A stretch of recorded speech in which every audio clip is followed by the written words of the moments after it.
Assalamualaikum warahmatullahi wabarakatuh. Terima kasih Bang Karni, Ya, sumber yang saya kira cukup luar biasa di ILC malam hari ini. Pertama yang ingin saya katakan adalah kenapa soal pemakzulan ini menjadi ramai, ini tentu tidak terlepas dari dua hal. Pertama disampaikan oleh Forum Purnawirawan TNI, yang kedua bola politiknya sudah masuk ke parlemen. Selama ini misalnya kalau kita mendengarkan bagaimana sejumlah aktivis dan kelompok-kelompok kritis memang selalu berupaya kritis terkait dengan kebijakan-kebijakan penting pemerintah di negara dan ujung-ujungnya biasanya meminta entah itu kepada presiden ataupun wakil presiden itu untuk mundur karena dianggap tidak mampu untuk menjadi pemimpin. Kan itu terjadi pasca reformasi khususnya. Mulai dari zaman Gus Dur, kemudian Megawati, kemudian SBY, Pak Jokowi dan seterusnya. Begitu banyak demonstrasi di luaran yang meminta pemimpin-pemimpin bangsa yang dianggap tidak capable, tidak punya kapasitas dan mengurus urusan kebangsaan tidak tuntas itu untuk mundur atau dimakzulkan. Tapi itu kan suara-suara jalanan. Nah, agak menarik kemudian ketika Forum Purnawirawan beberapa waktu yang lalu itu mengusulkan pemakzulan dengan cara-cara yang serupa, yaitu ekstra parlementer. Menjadi menarik karena ini disampaikan secara resmi bersurat kepada pimpinan DPR dan MPR. Itu artinya apa? Suka tidak suka, politisi parlemen harus menjelaskan ini ke publik. Apakah ini partisipasi dan usulan yang disampaikan oleh sekelompok masyarakat atas nama Forum Purnawirawan itu diterima, ditolak ataupun diabaikan. Karena kita tahu dalam iklim yang demokratis tentu saja siapapun berhak untuk mengusulkan isu-isu penting, isu-isu strategis kepada DPR yang selama ini kita anggap sebagai lembaga kedewanan untuk menerjemahkan dari keinginan-keinginan masyarakat. Ini yang per hari ini sebenarnya menjadi ramai. Tentu karena yang menyampaikan itu adalah Forum Purnawirawan Prajurit TNI yang kita tahu adalah sebagai sosok yang mungkin sepanjang hidupnya adalah berdedikasi untuk bangsa dan negara. Mereka itu siap tempur, siap mati, hanya untuk bagaimana berkontribusi supaya bangsa dan negara itu bagus. Dua hal ini yang sepertinya menurut saya, kenapa isu terkait dengan pemakzulan wakil presiden dalam hal ini menjadi penting dan selalu menjadi satu pergunjingan yang tidak berkesudahan. Yang kedua yang ingin saya katakan adalah kalau kita membaca literatur politik ya, dalam sistem presidensialisme di mana seorang presiden dan wakil presiden dipilih langsung oleh rakyat, maka sebenarnya tidak ada mekanisme yang bisa menjatuhkan seorang presiden ataupun wakil presiden itu di tengah jalan. Ada yang disebut dengan istilah fixed term. Jadi presiden dan wakil presiden karena dia dipilih langsung oleh rakyat, secara ilmu politik dia tidak bisa dimakzulkan oleh parlemen. Karena presiden itu bukan dipilih oleh parlemen. Karena presiden itu bukan dipilih DPR ataupun MPR. Itu menyalahi hitoh secara ilmu politik. Yang berhak meminta presiden, dalam hal ini adalah wakil presiden, untuk turun ataupun dimakzulkan adalah gerakan-gerakan jalanan yang langsung dilakukan oleh rakyat yang memberikan mandat saat pemilu. Oleh karena itu, kalau kita melihat sistem yang semacam ini, secara ilmu politik misalnya, untuk meminta atau memakzulkan wakil presiden, itu tidak bisa dilakukan oleh parlemen yang selama ini tidak pernah memberikan mandat secara langsung. Tapi banyak orang yang mengatakan, kenapa Gus Dur bisa dimakzulkan? Ya, Gus Dur itu dipilih oleh MPR, yang memberikan mandat, yang kemudian mengangkat dan memilih adalah MPR. Wajar kalau kemudian ada kekisruhan-kekisruhan yang jadi, itu yang memakzulkan adalah MPR saat itu melalui proses yang cukup pelik. Cuman sekalipun di Indonesia itu adalah sistem presidensialisme, di mana wakil presiden khususnya dalam hal ini itu dipilih satu paket dengan presiden, tapi ada celah secara konstitusional untuk melakukan pergantian. Itu nyata dan terbuka. Pasalnya saya kira sudah familiar semuanya. Publik, masyarakat secara umum saya kira sangat familiar. Bagaimana seorang wakil presiden itu juga bisa dimakzulkan ataupun diganti dengan alasan-alasan konstitusional, berhalangan tetap, kemudian dianggap melakukan perbuatan tercela, dianggap melakukan korupsi, suap, dan seterusnya, dan seterusnya. Celah itu cukup terbuka dan nyata. Jadi kalau memang ada indikasi-indikasi wakil presiden, dalam hal ini adalah Mas Gibran misalnya, terindikasi seperti yang disebut dengan alasan-alasan konstitusional, celahnya itu aja. Artinya apa? Itulah yang kemudian belakangan disebut sebagai kesempatan terbuka. Bukan tidak mungkin sekalipun wakil presiden dipilih langsung oleh rakyat satu paket dengan presiden, dia itu bisa diturunkan di tengah jalan, bisa dimakzulkan dengan mekanisme parlemen.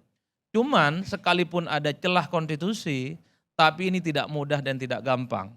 Pernah suatu waktu ketika pemilihan presiden dan wakil presiden itu dilakukan secara langsung di zaman SBY, ada upaya-upaya untuk memakzulkan Pak Budiono melalui mekanisme parlemen karena terindikasi misalnya terlibat dalam kasus persoalan Senturi.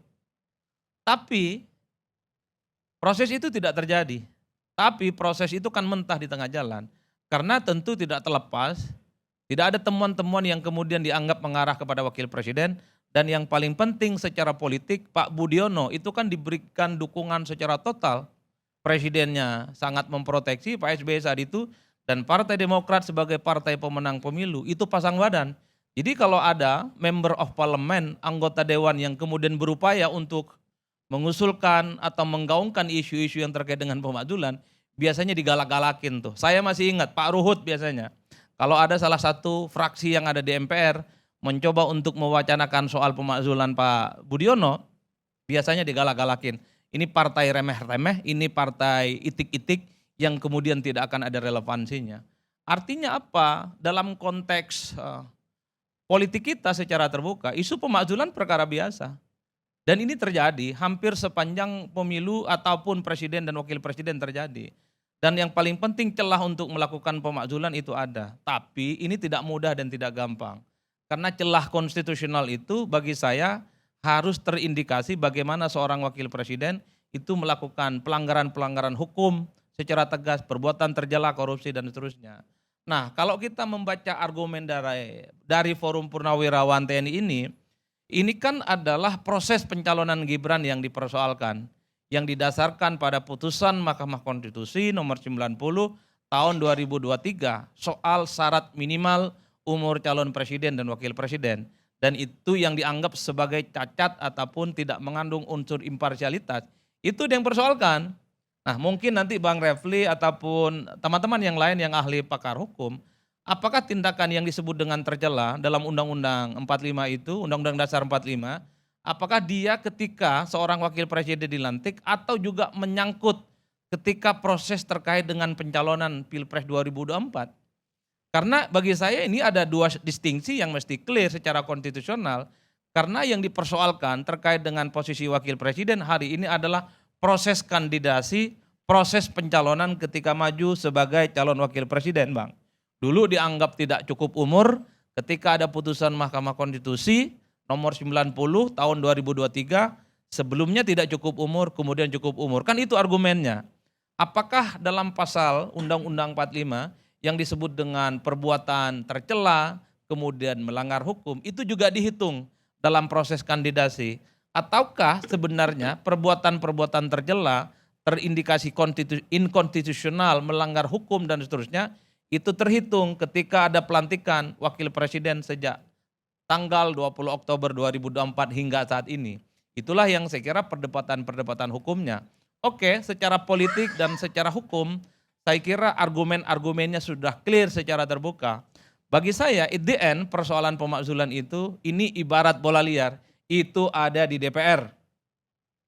Di DPR suka tidak suka, karena ini sudah masuk kepada pimpinan DPR dan masuk kepada pimpinan MPR. Suka tidak suka, publik menunggu apakah setelah reses nantinya usulan-usulan semacam ini akan dibahas atau dicuekin ataupun ditolak, kan itu yang ditunggu.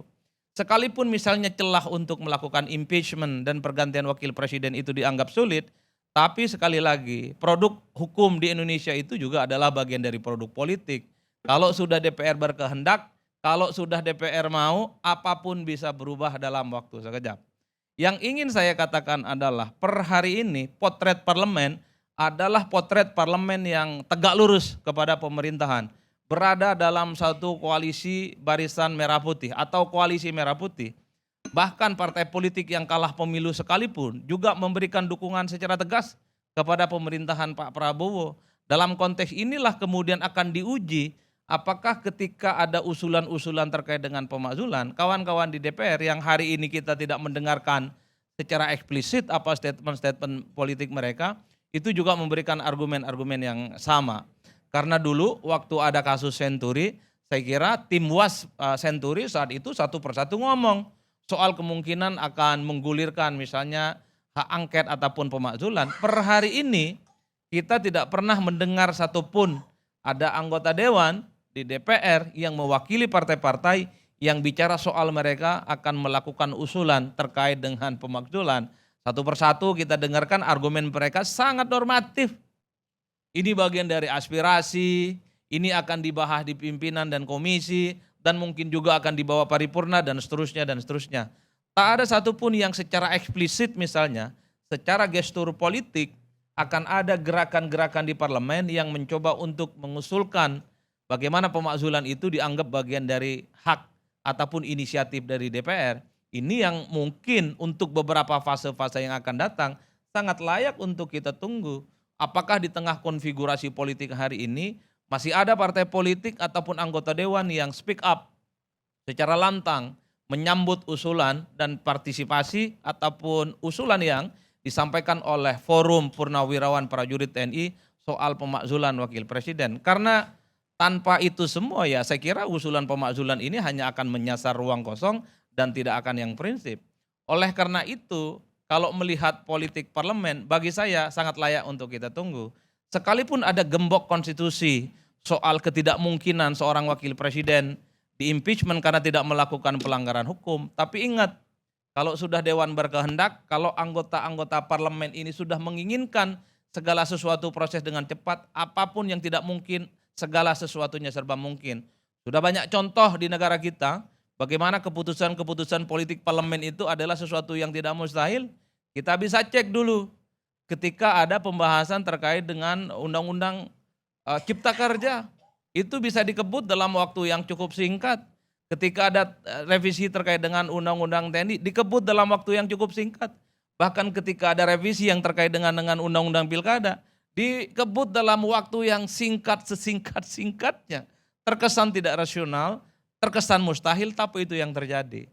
Oleh karena itu terkait dengan pemakzulan wakil presiden hari ini bola politiknya ada di parlemen. Kalau kita bicara tentang parlemen, kalau kita bicara tentang anggota dewan, maka ujung-ujungnya adalah bagaimana posisi partai politik dan ketua umum mereka.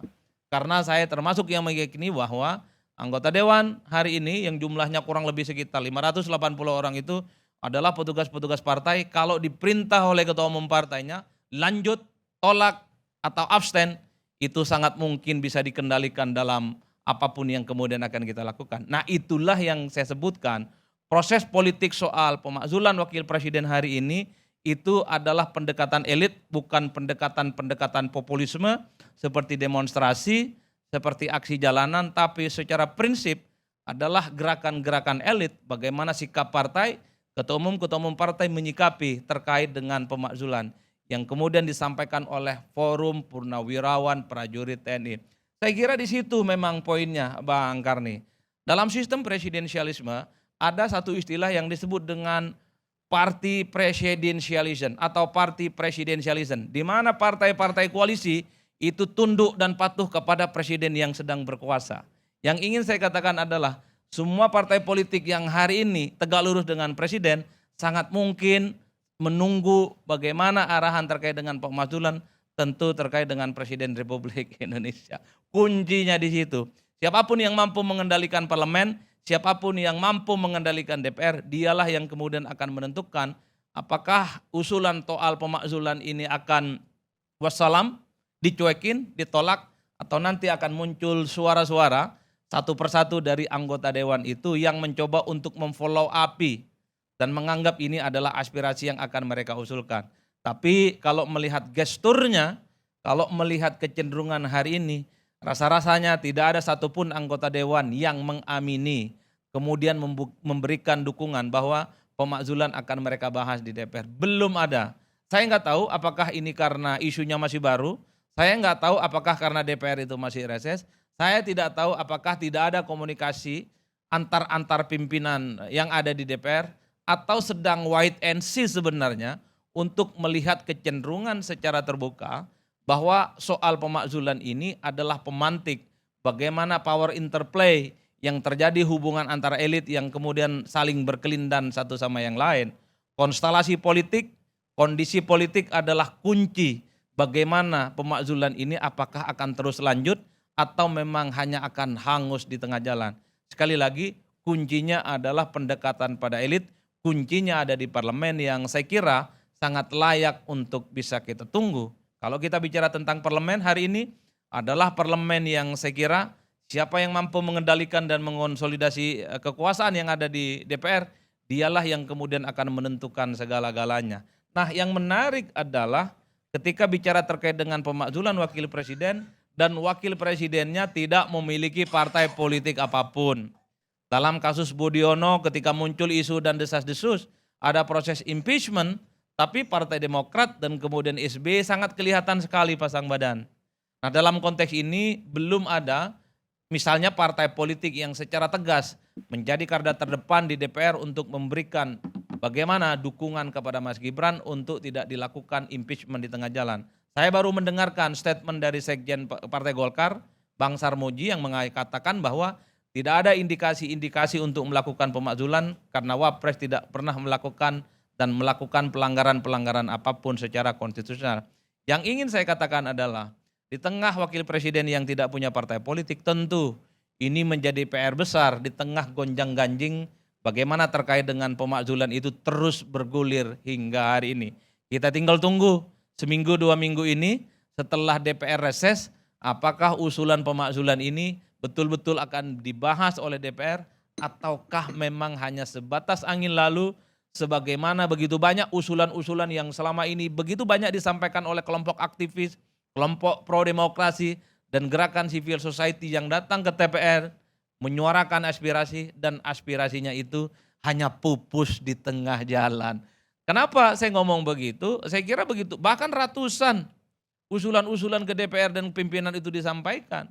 Kalau soal pemakzulan mungkin baru kali ini disampaikan secara terbuka. Kenapa ini ramai? Isunya sensitif. Menyangkut bagaimana orang nomor 2 di negara kita apakah akan di-impeachment ataupun tidak.